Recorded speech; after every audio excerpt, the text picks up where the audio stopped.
Kapatid, salamat po sa nag-join. Um, we have some people in Portugal as well. Sister Luningning Masangkay. Nandiyan ba Sister Ningning Masangkay? I think nakita ko siya kanina na siya ay nag-join from Portugal. Portugal. Mga kapatid, we are reading Deuteronomy 31. At mga kapatid, tama sabi ni Brother Matt, ni Brother Johnny, na nakakalungkot sa isang leader na after 40 years, Brother Johnny, siya ay nanguna. Mahirap din talaga. Pero alam mo, sa isang role, Brother Matt, it's up to the discretion of the director. Kailan niya papatay ng actor na ito para magpatuloy lang ang takbo ng pelikula. And we are all actors and players, and we have our own role to play in the master plan of God. Kaya nga may kanta tayo, Sister Ami, that the God that we serve is the potter and we are a clay. God can design us to be a glass or whatever design He likes. But again, sabi nga, Sister Arlene, who are we to ask? Who are we to question the sovereign God? Naalala ko, Sister Jenda, may isang bata na naghuhukay sa isang dalampasigan. Sa paghuhukay niya, Sister Juliet Diwayan, hukay siya ng hukay. Yung bata, nag-holiday sila. I think sa Bournemouth yata yon. Sabi niya, hukay siya ng hukay, Sister Cecil. Sa paghukay niya ng buhangin, Brother Ben, sabi ng mami niya, what are you gonna do with that? Sabi niya, Mami, can you not see I am digging the soil? I am going to put the sea in this little diggings. Sa nahukay ko na ito, Mami, ilalagay ko ang dagat. Sister Charmy, hindi mo pwedeng ilagay ang Diyos sa isang napakaliit na kitid ng tao. In fact, itong ginagawa natin mga kapatid, this is a Bible study. We are trying to explain. We are trying. I want to emphasize that. We are trying to discuss what is meant. But again, kaya may kanta, Sister Arlene, na ano ba yon? If I meet God, I will ask this question. Itanong natin sa Diyos. Kasi itong pagdidiscuss natin, Sister Alice, ito ay our own. Yung base sa ating pangunawa, base sa revelation ng Panginoon, pero napakaraming bagay at ibig sabihin. Hindi natin pwedeng ilagay ang Diyos sa isang napakaliit na kaisipan. Kasi tayo ay mga tao lamang. We are mortals.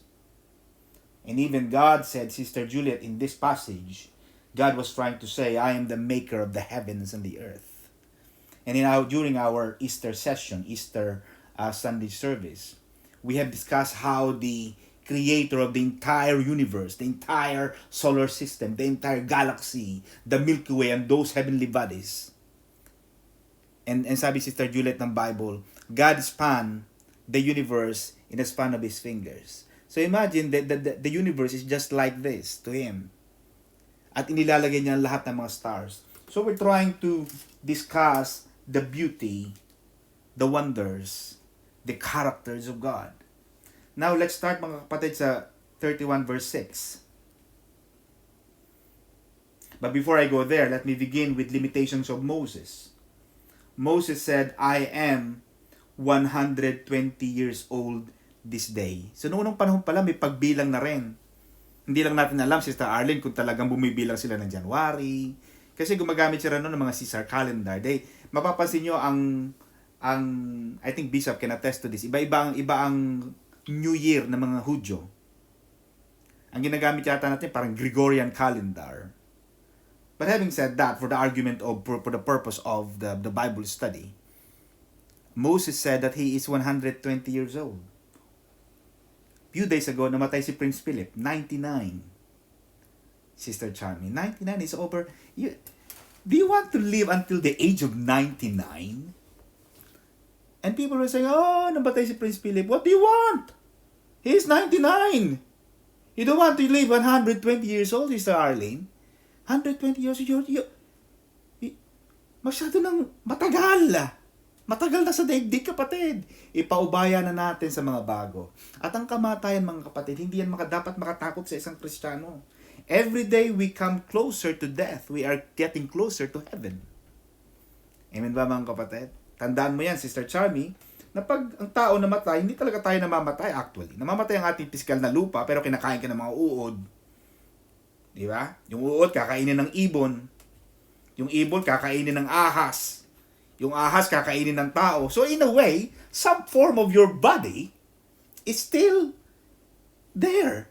Hindi ka namamatay actually. Amen ba, mga kapatid? Magiging isang alikabok, pupunta ka sa iba't ibang bahagi ng daigdig. So dapat hindi natin kinatatakutan yan. Moses was 120 years old.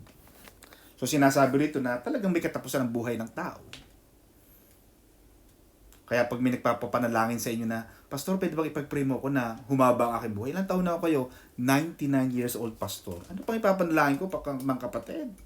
Lord, pahabain mo pa ang kanyang buhay until 100 years old pa. Magiging 199 ka na. Amen ba, mga kapatid? Yung tipong kalansay ka na, nakaupo ka na lang, buhay ka na lang talaga, pero kalansay, hindi ka na lumalakad. And Moses said that this is my final straw.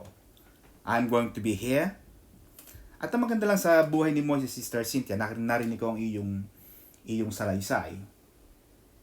Ang maganda naman sa kanya, bagamat, of course, hindi nga siya nakapasok, pero okay lang. You see, mga kapatid, naalala niyo yung kwento ko ng isang taga Davao na nagtatanim ng durian, Sister Christy. Sabi na nga po niya, Lolo, anong ginagawa niyo? Nagtatanim ako ng durian. Hawak ako niya yung pala, papala pa siya. Lolo, ilang taon na kayo? 85. Sabi ng apo niya, Lolo, matanda na kayo. Hindi nyo na makakain ang bunga ng durian na yan. Sabi ng lolo, nga alam ko. Ito naman pagtatanim ko, hindi naman para sa akin eh. Ginagawa ko itong pagtatanim ko para sa inyo. Ganon din ang leader, ganon din ang magulang. Ang magulang ganon. Sister Marcel Tumil din, ang mga magulang, ang mga ina, ang mga nanay, ang mga tatay. Hindi na kayo nagtatrabaho para sa inyo. You are doing this. You are planting an imaginary durian. Just like Moses did. Sa kanya hindi na alam mo mga kapatid, I don't know sa mga bishop I think ang pinakamatanda dito. Pero sa mga matatanda, wala na sa kanila yung masyadong hype na dapat ma-achieve ko yun. Dapat makarating pa. Of course, nandun pa rin siguro yung desire. Pero pagtanda siguro natin, Brother Johnny, pag umabot na tayo ng mga 75, 80, 85, 90, 95, 100, pumapalo ka na ng ganyan, Sister Alice. Sana makapunta ako ng ganun. Wala ka ng ganun eh. Kasi, first, Sister Juliet, unang-una, pag 100 ka na, baka marami ng bawal. Pangalawa siguro, Brother Matt, hindi ka na makalakad. Kasi kung hindi ka na makalakad, kahit gusto mo pang pumunta sa mga lugar, hindi ka na makalakad, nung unang panahon ba, wala namang wheelchair. Ang gulong na-discover lang naman noon. Yung wheel, na-discover lang yun, late 19th century lang. Kaya nung unang panahon, binubuhat nila yung Ark of Covenant. But even if, mga kapatid, ang gusto kong sabihin, habang kayo ay may panahon, Sister Cynthia, gawin ang mga dapat gawin. Huwag niyong hayaang maabot yung ganong edad na hindi niyo nagawa yung mga bagay na gusto ninyo. Especially within moderation. Especially kung hindi naman masama. Because may limitasyon ang buhay. Sabi ni Moises, I can no more go out and come in. Hindi na siya makakapasok. Alam niya na, sinabi na ng Diyos yun, hindi ka makakapasok. Bakit hindi binago, Sister Aurelia? Because the God that we speak is the God of His Word. He is a God of His Word. He cannot be God, and every time He says, is parang flexible. Ang batas, hindi pwedeng flexible. Kasi pag ang batas naging flexible, depende sa sitwasyon, huwag na tayo magbatas. Kasi base pala ang base pala ang batas natin sa sitwasyon eh. Batas is batas. The law is the law. It has to govern across the board. Nakapatay ka, kahit maliit na baboy yan, malaking baboy, parehong baboy ang kinuha mo. Then, that one has its own punishment. Kumbaga mga kapatid, itong sinabi ng Panginoon, hindi ka makakapasok because ang ginawa mo noon, hindi nakalimutan ng Diyos yun eh. Because tama ang sabi ni Sister Cynthia, which I agree na pinalo mo ang rock. Sabi ng Panginoon sa iyo, sabihin mo lang, bigla mong pinalo. And Blessed Christy, isang beses lang pinalo ang Panginoong Hesus eh. Ayaw ng Diyos na papaluin mo pa yung anak niya. And for you to strike twice the Son of God, that is not forgivable to Him.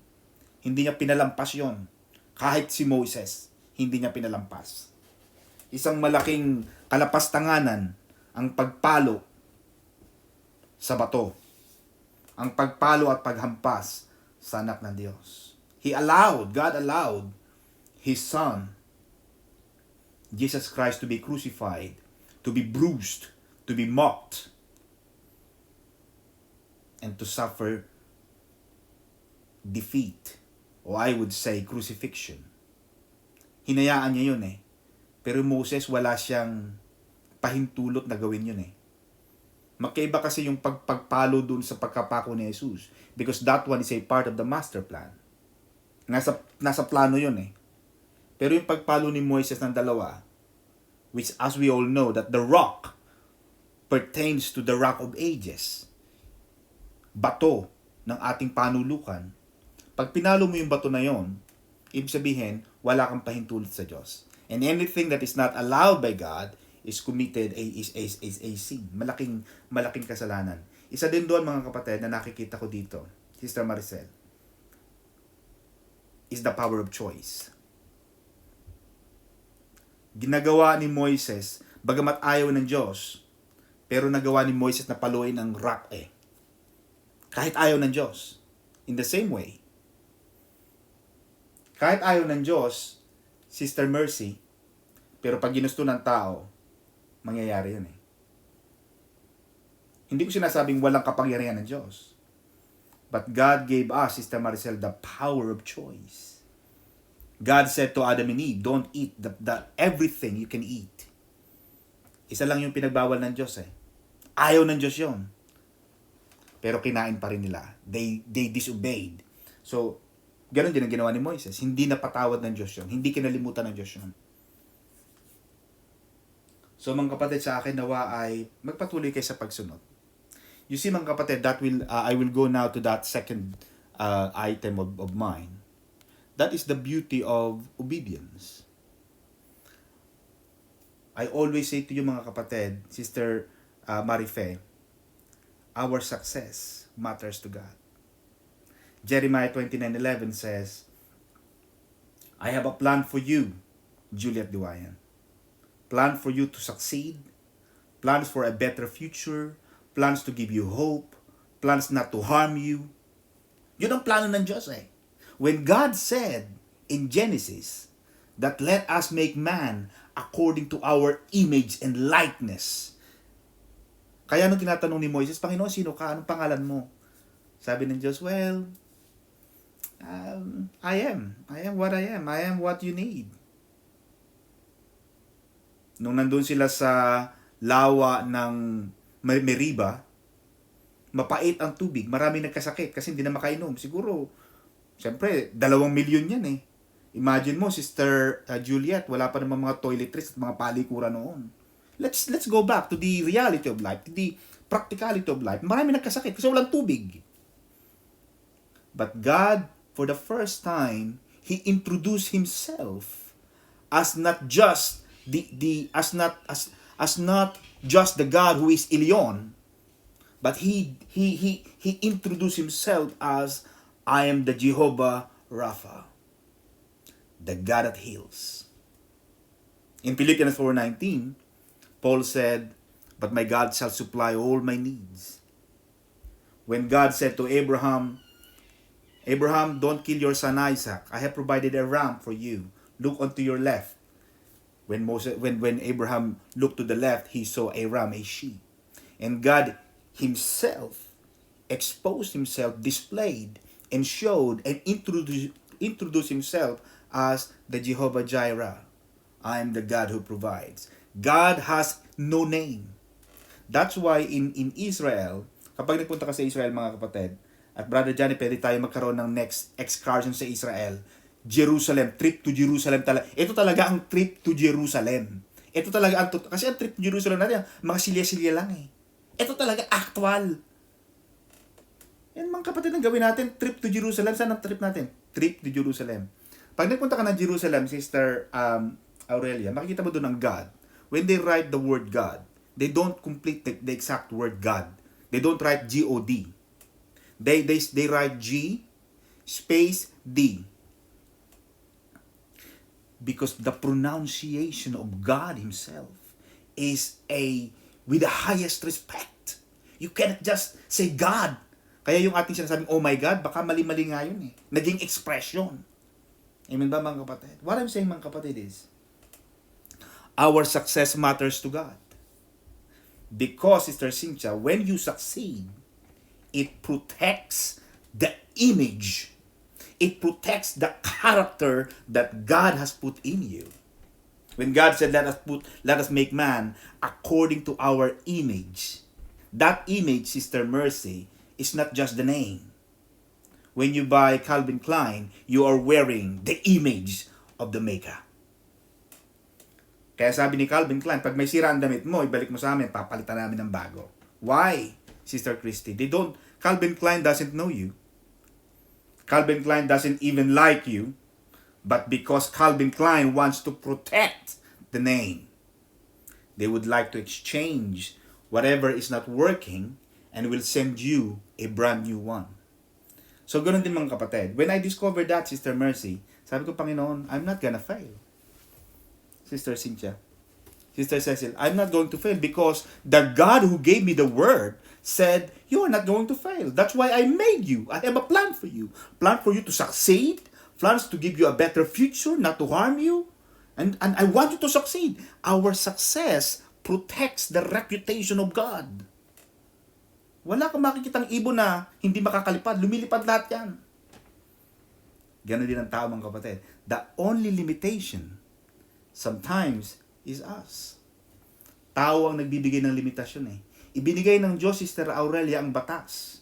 Kaya sabi rito ni Moises, sundin niyo ang batas ng Diyos. The laws are created for us to succeed. Pag nilagyan mo, Sister Christy, ang isang kotse ng, for example, diesel ang kanyang gasolina, pero nilagyan mo ng orange juice at tubig, di ba? Hindi tatakbo ang kotse. Huwag kang mag-expect na tatakbo yung kotse. Because what you put into the engine is a disobedience of the law. You are not complying with what is required. The law is designed for the car to travel, to run. Ganon din ang isang tao. Kapag sumunod ka sa Diyos, inilagay mo ang tamang ingredient sa buhay ng isang tao. Ang pagsunod, kaya inilalagay ng Diyos yan eh. Kaya sabi ng Panginoon, Sister Aurelia, thy word is a lamp. Kaya mapapansin mo ang lamp, Sister Aurelia, ang lamp, hindi yan ibinibigay ang buong daan, ang buong highway. Thy word is a lamp unto my feet and a light unto my path. Every time you walk, the lamp guides you. The lamp moves to the next step. You move, the lamp moves. You move, the lamp moves. Hindi papakita ng Diyos sa iyo ang lahat ng buong promised land eh. Hindi papakita ng Diyos na, oh Aurelia, you're going to Israelite, you're going to go to the promised land, you're not going to pass through the 40 years, walang 40 years, walang desert, walang ilang, wala kayong problema. Paglabas mo ng Egypt, paglabas mo, nandun agad kayo sa promised land. Walang ganoon. Ayaw ipakita ng Diyos yung dadaanan natin. God sometimes conceal or hide the process so that you can enjoy the promise. Because some people, they like the promise, but they don't like to go through with the process. You cannot be a lawyer. Imagine mo, kagagraduate mo pa lang ng high school, tapos walang bar exam, walang hirap, ay, high school pa lang, abogado na kaagad. Bakit ka konti ang abogado? Bakit ka konti ang doktor sa buong mundo? Because they have enjoyed and endured the process. When you endure the process, you will enjoy the promise. When you enjoy the law, batas yan ng Panginoon eh. Ito, nakaset na yan eh. Sabi ng Panginoon, if you obey and hearken to the voice of the Lord your God, all these blessings shall come and overtake you. Pero sabi ng Panginoon sa verse 14 either, o 15, But if you disobey, all the curses, all these bad things will come and will overtake you. Yun ang mali sa mga tao. They sometimes ask themselves why they fail. When in fact, they do not obey the laws of God. Ito, batas na to ng kasaganaan eh. Kaya ang batas, mga kapatid, ay ginawa ng Diyos para magtagumpay ang tao. Pag hindi mo natutunang sumunod ka sa batas, hindi ka talaga magtatagumpay. Hindi ka magtatagumpay. Bakit? Batas yun ng Diyos eh. Diyos nagsabi. Amen, mga kapatid? Now, verse 6, 31. Verse 6, be strong and be of good courage. In verse 5, and the Lord shall give them up before your face, that you may do unto them according unto all the commandments which I have commanded you. Diyos na nagbibigay ng panalo sa kanila eh. Wala na silang ginagawa. Alam mo yung ginagawa nila na parang formality na lang? Parang, laban-laban tayo kunwari, pero panalo na ako ha. Alam ko ng ending. Ganon ginawa ng Diyos dito kay Sihon. Sabi ng Panginoon, verse 3, He will go over before you, but He will destroy these nations. Alam na ng Diyos ang ending. Sister Good Juliet, sabi ng Panginoon, I have made a plan for you. May plano na ako sa iyo. Aurelia, you are not gonna fail. But the plans of God, the promises of God is not complete. Because we as women, as human, we have our own part to play. Hindi bibigyan ng Diyos yun eh. May nandun ang promise, nakaamba na siya. But you have a role to play. Sabi ng Panginoon, I have given it to thee, you will destroy this nation, you shall possess the land. Ibinigay na ng Panginoon yun eh. Wala na silang gagawin. Ganun kabuti ang Panginoon eh. Pero maraming mga tao, mga kapatid, ang ginagawa nila, maraming mga tao ang pasan nila ang daigdig. Piling nila mas magaling pa sila sa Diyos. You see? Nung naunawaan ko yung Sister Arlene na I'm not gonna fail, I put pressure on God. Panginoon, pag hindi ako nagtagumpay, Panginoon, baka matanong nila, sino ba itong klaseng Diyos na pinaglilingkuran natin? Natatandaan niyo yung patutuo ni Bishop, the first time we started in Maranatha, Maine, about 1980. Mga November 1980 yata yun, mga kapatid. Ay, nagsisimula pa lang kami, siguro mga 7 pa lang kami, o 5 pa lang yata kami noon, na mga, kasama ko pa yung aso ko, si Billy. Tanda ko pa yung aso kong si Billy. Na, pag ako'y nangangaon mga kapatid ng mga matatanda, kasama ko yon. Biglang Sister Aulia, biglang yung mga inibitahan ko, may yung mga tiyahin ko na inibitahan ko ng mga unang panahon, 1980 na yun, namatay. Nahimatay siya. 90 plus yata yung matandang yun. Alam mo panalangin ni Bishop, sabi niya, Panginoon, pag itong matandang to namatay dito sa harapan namin habang nagpe-prayer meeting kami, ano na lang sasabihin ng mga kapitbahay? Nagsisimula pa lang kami, biglang may namatay. Ano magiging tawa? Sa probinsya, ganun eh. Diba? Sa probinsya, Sister Alice, pag kanina may nakita akong pinsan ko na nagpost sa Facebook, mga kapitbahay, hindi ako buntis. Malaki lang talaga ang tiyan ko. Tumaba lang ako dahil sa quarantine. Sa Pilipinas, ganun. Pag lumaki ang tiyan mo, parang buntis ka na kagad. Ganun ang kagrabe sa Pilipinas. Sa probinsya, mag-iingat ka dyan. Kahit yung mga yun, walang mga telepono, walang mga gadget, walang mga wifi. Ang tenga ng mga kapatid, laging naka-online. Hindi nawawala ng signal. Ang lalakas. 5G, 6G. Ang kanilang mga wifi dyan. Namatay, Sister Aurelia. Ang sabi ni Bishop, pag namatay itong babaeng ito, Panginoon, tatawanan kami ng mga tao. Panginoon, buhayin mo to. Alam mo, nung pagkapanalangin ni Bishop na yon, kaya alam mo, biglang nagbula yung bibig ng matanda, humingi ng pagkain, humingi ng tubig, palakpakan kami, Panginoon, hallelujah, hallelujah. Talagang tuwan-tuwa kami nung simula noon, mga kapatid. Hanggang yung matanda yung nabuhay pa ng maraming taon. Bakit mahalaga yung tagumpay? Because it protects the name of our Maker. Kaya ganun ang pressure mo, kapatid. Brother Ben, ikaw, Panginoon, buhayin mo ako, itong mga sakit ko, Panginoon, tanggalin mo to. Panginoon, pagalingin mo ako. Pero Brother Ben, sabihin mo rin sa sarili mo, Brother Ben, kausap mo, Brother Ben, yung salamin. Ben, Tama na ang pagkain ng mga mamoy, tama na mga laman loob. Amen ba mga kapatid, Sister Christy? Huwag yung hingi ka ng hingi sa Panginoon. Panginoon, pagalingin mo ko. Kain ka naman ng kain ng mga taba. Kahit gusto ng Panginoon, pero yung mga taba ang nagbablock na doon sa mga ugat mo. Siya na bumabara. Hindi talaga. Wala, sabi ng Panginoon, wala. Kailangan joint forces ka lagi ng Panginoon Gusto lagi ng Panginoon, dalawa kayong gumagawa. May participation ng tao. Because nung ma-realize ko yon, Sister Christy, I realized na hindi ako mabibigo sa buhay.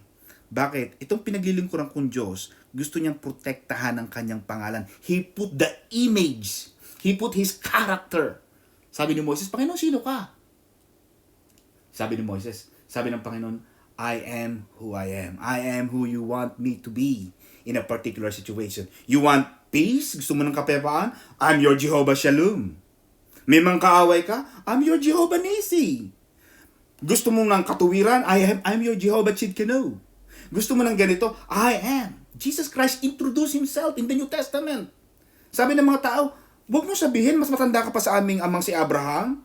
Sabi na, nandun ako. Pag binasa mo ang Genesis, He was there. Jesus said, I am the bread of life. I am the way. I am the truth. I am the life. No one goes to the Father except through me. Jesus Christ introduced Himself as the I am, and people never recognized Him. When you know, and when you recognize, when you acknowledge the character of our God, my God, mga kapatid.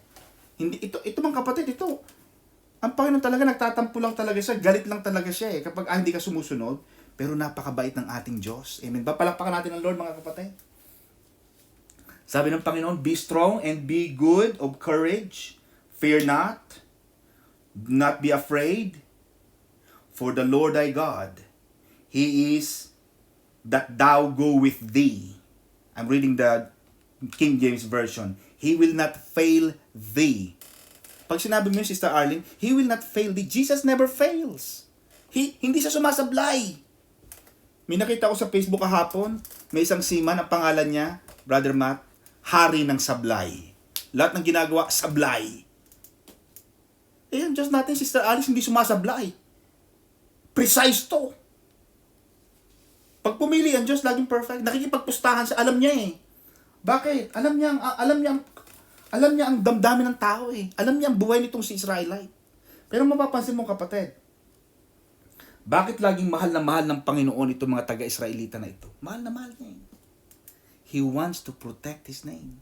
Tamang panlaban ni Moses, Sister Cynthia. Natatandaan mo na gusto nang lipulin ng Panginoon mga ang mga Israelita. Sabi ng Panginoon, lipulin ko na itong mga walang yang mga taong to, mga ginawan ko na mabuti. Tapos mamaya pagdating ko pagbaba mo ng mount sumasamba ng mga kung ano-ano mga baka, gumawa pa ng mga bakang ginto. Moses, patay na natin lahat to. Gagawa ko ng panibagong bayan, ikaw ang magiging hari nila, ikaw ang magiging pinaka-boss nila. Ano sabi ni Moses, Sister Mercy? You have to argue. You have to make your argument with God in a polite way. Ano sabi ni Moses, Sister Juliet? Sabi ni Moses, Panginoon, okay lang naman Alam ko nang magagawa mo yan Alam ko naman pwede mong buhay na talaga ang mga lupa at patayin lahat ang mga tao na to Pero ano na lang ang sasabihin ng mga taga-Ehipto? Ano na lang sasabihin ng mga ibang kaharian na dinala mo kami dito sa wilderness para patayin kami lahat? Di ba ikaw rin na nakakahiya? Sabi ng Panginoon, oo nga, papangit ang aking pangalan. I need to protect my name. Kaya ang ginawa ng Panginoon, sige, gumawa ka ng isang Ark of Covenant. On your Ark of Covenant, Sister Christy, doon sa Ark of Covenant, doon ako mamamalagi. At sa lahat yung puntahan, every time you walk, magpapadala ko ng isang haliging apoy sa gabi at haliging ulap sa araw para maging gabay niyo. Because kahit anong paglapastangan ng taga-Israelita, tama si Brother Matt last time I think that was few weeks ago, Brother Matt, nasabi mo na, itong mga taga-Israelita, ito napakatitigas ng ulo, walang kadala-dala. Yun na nga Isa yung pagmamahal, pero actually, Brother Matt, I believe that God wanted to protect His name. Yung pangalan niya, ayaw niyang madungisan yun To the point, Sister Aurelia, that He sent His own begotten Son. He died, he killed His Son God. Yung anak niyang Diyos, pinatay din ng Diyos. Because, John 3:16, for God so loved the world that He the God, the maker of the universe, gave His own Son, God, to die for you and me. Because He wants to protect His name. Kaya nung matanto ko yon, Sister Marife, nung malaman ko yung Sister Arlinda na gustong protektahan ng Diyos ang kanyang pangalan, my God. Sister May, itong nararamdaman natin, Sister Christy, Sister Arlene, yung visa mo na yan, appetizer pa lang yan. Hindi pa yan ang ending. Hindi pa yan. Amen ba, Sister Arlinda, yung trabaho mo na yan? Kapatid, appetizer pa lang yan. Wala ka pa sa main course. Amen ba? Brother Matt, yung nakaupo ka sa Malapalasyo dyan sa Knightsbridge sa Kensington, Brother Matt, wala ka pa sa main course. Tatandaan mo yan. Kasi ang plano ng Panginoon napakalaki. Maganda ang plano ng Panginoon eh. Ang sabi ng Panginoon, because He will not fail you, nor forsake you. Hindi ka iiwanan, hindi ka ilalaglag. Kasi ang mga tao ngayon, Sister Edna, mahilig manlaglag. Inilalaglag tayo, Sister Jen.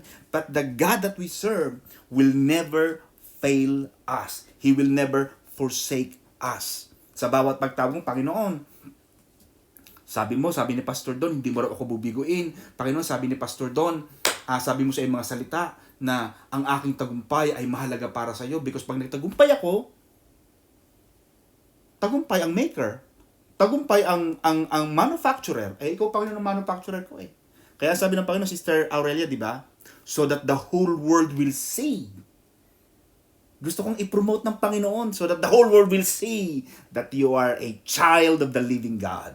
Ayaw ng Panginoon na yung anak niya ay kawawa at mga purita. Amen ba, mga kapatid? Kaya dapat ang mga anak ng Diyos, mga kapatid, sabi ko sa inyo, walang mga purita. Kumusta na kayo, mga kapatid? Amen. Palakpakan natin ang Lord, mga kapatid. Hallelujah.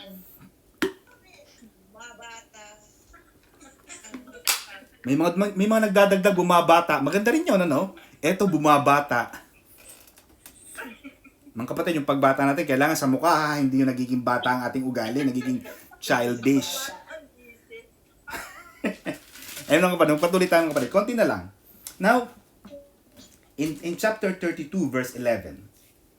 This is pertaining to the eagles. Sabi rito mga kapatid, tayo ay inihilimbawa sa mga agila. Isip mga kapatid, tayo ay mga agila, Sister Mercy. Why is it important for you to always treat yourself or see yourself as an eagle? Bakit mahalaga yan mga kapatid? You don't have to stay with the chickens. Because some people, they stay with the chickens. If you really are an eagle who would like to fly above the horizon of the sky. Kasi ang mga agila mga kapatid, naghihintayan Sister Charmy. Ang mga agila, the eagles, they're not scared of the strong winds. They anticipate the strong winds because the stronger the wind, the higher they fly. The stronger the winds on their way, the higher they fly. Ganun ang mga agila. Don't stay with the chickens. Don't associate with the frogs. Don't associate with the turtles. Associate yourself with the eagles, mga kapatid. Yung mga agila. Yan ang tawag sa atin mga kapatid. Pero pag ang mga barkada mo ay mga manok na walang mga maninira, ang mga barkada mo ay mga pulaera, ang mga barkada mo mga chismosa, balang araw, mamaya-maya, gana na rin ang ang ugali mo. Siyempre, birds of the same feathers. They look alike. Magkakamukha, mapapansin mo yung mga magbabarkada, magkakamukha na rin sila. Pansin mo yun. At kung ikaw ang pinakamaganda sa kanila, umalis ka, maghanap ka na mas magaganda sa iyo. Dapat mga barkada ngayon, sina Sister Maricel Tumilden, sina Sister Jen, sina Sister Arlinda, yan ang mga barkadain, mga talagang may mga face value talaga. Talagang may mga, di ba? Yan dapat ang ating mga gawin mga kapatid. Dapat mga barkada natin, mga agila talaga, yung mga may matataas na mga pangarap. Hindi yung mga samahan, asosasyon ng mga talunan, may mga ganyan eh. Losers Association United Kingdom Incorporated. Nakaregister yan. Yung mga losers, yung mga abandonada, yung mga pulaera association, marami din yan. Kaya inihalimbawa tayo mga kapatid sa mga agila. Huwag kayo sasama sa mga manok na mawala mga ambisyon sa buhay. Sumama ka sa mga taong mga may matataas. Anong pangarap mo sa buhay? Naku, gusto ko talaga makapag-travel ako talaga ng buong mundo. Alam mo, layunin ko talaga makapagpagawa ako ng ganito. makapagpagawa ako ng ganun, makapagpagawa ako ng isang malaking eskwelahan sa Masbate. Alam mo, layunin ko makapagpagawa ng isang malaking church para yung salita ng Panginoon ay may papangaral. Ang gusto ko, makapagpagawa ako ng nursing home para yung mga matatanda, yung mga ampon, yung mga iniwan ng magulang. Pwede kong ganyan mga kapatid eh. Kaya mapapansin mo, sa UK meron silang tinatawag na business club, morning club. Ang ginagawa na itong mga businessman na ito, every morning, nagkakape-kape sila sa Starbucks, sa isang hotel. Nag-uusap-usap lang sila. Ang mga barkada mo dapat ganun. Hindi yung mga katsikahan mo, mga katsukaran mo, mga walang mga nasa tongitan, nasa mga madyungan, nasa mga sigarilyuhan, adikan. Wala kang mapapala dyan. Amen ba? At tandaan mo mga kapatid, pag ang barkada mo mga manok, mga chicken, kung sino ang topic nila, yun ang taong wala doon. Pero tandaan mo, pag wala ka na, ikaw naman ang topic nila. Kaya pipili ka ng kaibigan. Mahalaga rin yung pagpili ng kaibigan, Sister Alice. Yung mga kaibigan, nakaka-apekto yan. Sabi ng Bible, Sister Aurelia, bad character corrupts good. Bad company corrupts good character. Yung mga kaibigan mo, dapat maayos. Kaya sa Maranatha, dito ka maggarap ng mga kabarkada. Bakit? Nandito ang pinaka-finest people ng London. Amen. Palakpakan natin ang Lord. Hallelujah. Amen ba? Nandito ang pinakamababait at pinakamagagalang, mga talagang pinagpalang mga anak ng Diyos. Now, ang sabi ng Panginoon dito mga kapatid sa agila na ito mga kapatid, 32 verse 11, He watches over His nest like an eagle. Ang sabi ng Panginoon, laging tinitingnan ng Diyos ang kanyang pugad na parang isang agila. Because to protect His name. And hovers over His young. He spreads His wings and catches him and lifts him up on his pinions. So mga kapatid, the eagle's little chicks have been raised in a downy nest. Pag nanganak, Sister Mercy, ang mga agila, ang ginagawa itong mga agila na to, napakalambot, yung downy. Alam mo yung downy natin panlaban? Nanggaling yun doon, yung downy, yung mga pakpak na malalambot. Ipinanganak sila doon, ipinanganak sila sa malalambot na mga bahagi ng kanilang mga pugad. Then one day, Sister Juliet, instead of feeding them as usual and bedding them down comfortably for a while, the mother eagle pull out the downy from under their feet so that they are sitting on the thorns and twigs of the nest. Aalisin na, Sister Christine, ng Panginoon yung mga pugad. Nakikinig ba kayo mga kapatid? Yung mga malalambot na bahagi ng pugad. So, matitira na lang, Sister Arlene, sa pugad ng agila ay yung mga tinik at mga sanga na nakakatundos. Umiiyak na, nagko-complain na ang mga agilang, mga eaglet. Bakit ganito? Kahapon ang ganda-ganda. Kahapon, ang sarap-sarap ng buhay natin, napakalambot ng kama natin. Bakit ngayon parang may sumusunod sa puwit ko, parang gano'n, napaka-uncomfortable. We sometimes complain. Gano'n ang ginagawa ng Diyos, mga kapatid. Gano'n ang ginagawa ng mga tao.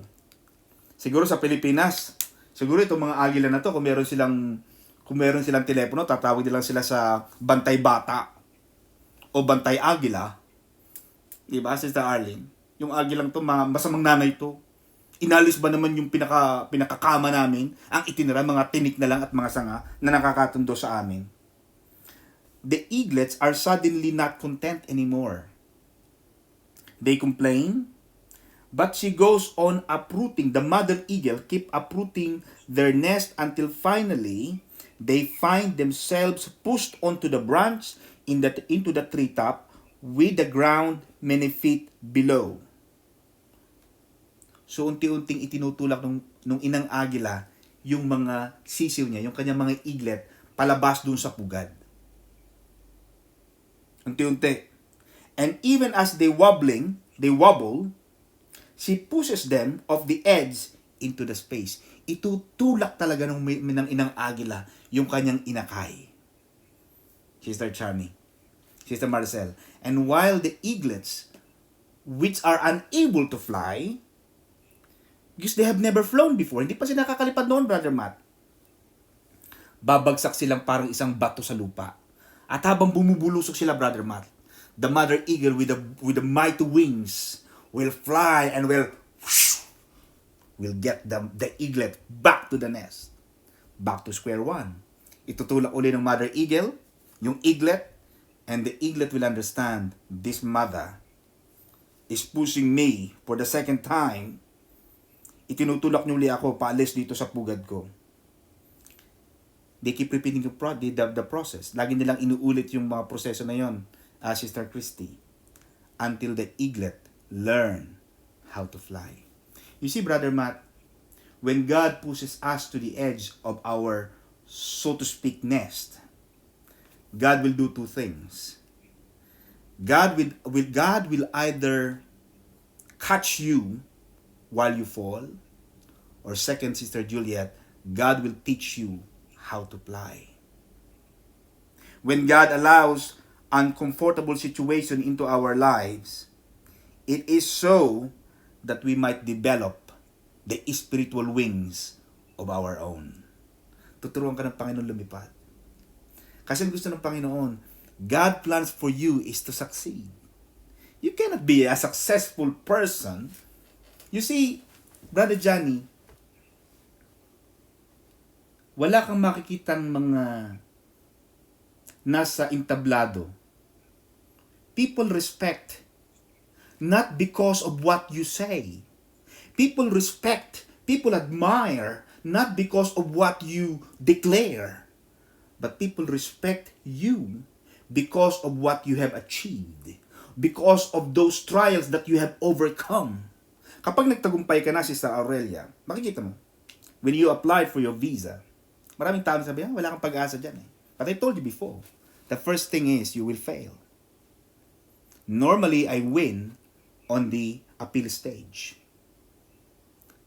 And now that you have a visa, people will respect you.